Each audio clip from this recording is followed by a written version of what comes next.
Good morning, Mark LeBlanc here. It's beautiful in Granby, Connecticut. See, there are woods behind me, and it's a gorgeous day. So I'm talking about my research design for Public Policy 817. I began with a general idea of school choice, very non-specific. And before I get into my actual research question, I just want to give the topical significance. So just beginning with the general idea of school choice, what I wanted to look at was the disparity between urban and suburban groups and why there are such unequal results. And it doesn't seem correlated with the money that's being spent. So I wanted to start there.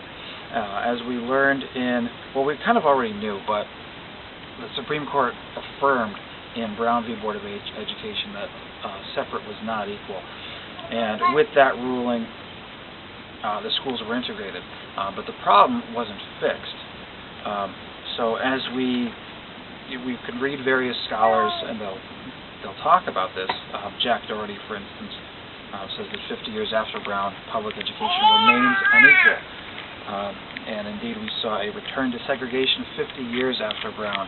And this is a problem because public education in America, as we learned from the Common School, was supposed to be the great equalizer. It was supposed to level the playing field. So what can we do about this? People have different ideas.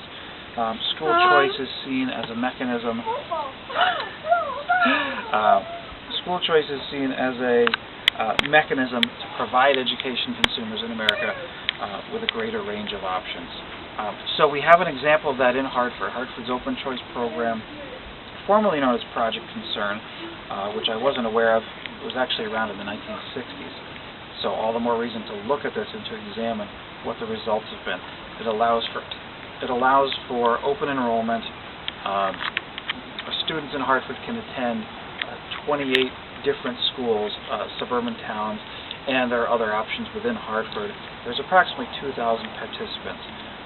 So my study seeks to answer, does the program satisfy its stated intentions? Are the goals matching up with the results, or are the results matching up with the goals?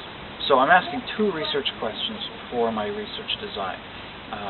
Do participants of Hartford's Open Choice program experience greater gains in academic achievement over time than their counterparts, both in Hartford and in their respective suburban schools? So does it work? And then the second question I want to ask is, do they actually experience greater choice? People often say, well, disengaged parents, they're not going to take advantage of those opportunities. So are Hartford families truly seeing a greater menu of options as a result of open choice? So I needed to look at, how am I going to measure this? Which variables am I going to use? So for variables, I actually had a really great conversation with Paul Holzer about this, and decided to look at test scores, which are not a perfect measure. They're controversial, but they're nice because they're readily available. Department of Education publishes CMT, CAP test, SAT scores. It's all out there. You can find it. You can also look at attendance rates. They're correlated to connectedness. One thing I really wanted to look at was data on postgraduate earnings. This would require its own independent major study. And you have to do apples-to-apples comparisons when looking at these. So it would be very helpful to, when looking at all right, now we're doing selfies. So when looking at, all right, door's closed, still going. So when looking at, when measuring cohorts, when you're looking at students, so you want to look at the participants who are taking advantage of the Open Choice program. And ideally, if you can compare them to the students at their respective schools. So if they're in Avon, if they're in Glastonbury, how are the choice participants doing compared to their non-choice counterparts? And on that token, you also want to look at the schools they came from, or the schools they would be attending in Hartford. So how are open choice participants doing with respect to their non-choice participants in Hartford.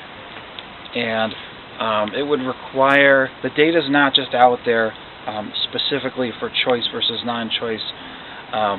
It actually requires a special data request from the Department of Education Performance Office.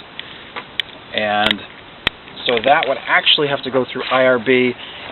It may pose a challenge as far as getting IRB approval. But that's why this is a research design, a research strategy. Thankfully, we can dream this stuff up. We're not actually implementing it. As far as the data goes, there's a lot of data available online with the Department of Education, CEDAR, Connecticut Education Data and Research Department. They publish a lot of figures. The stuff is all out there. And you can drill down from the state level all the way to the school level. But again, that'll only take you so far as to measuring specific results for students. And one thing that I'd really like to do is track individual student data. That data doesn't exist currently, so that would require a major qualitative study. So I'm not sure how much time I've got on here, but I'm actually going to wrap it up right now, and hopefully this didn't come off as too unprofessional. But thank you, and have a great day.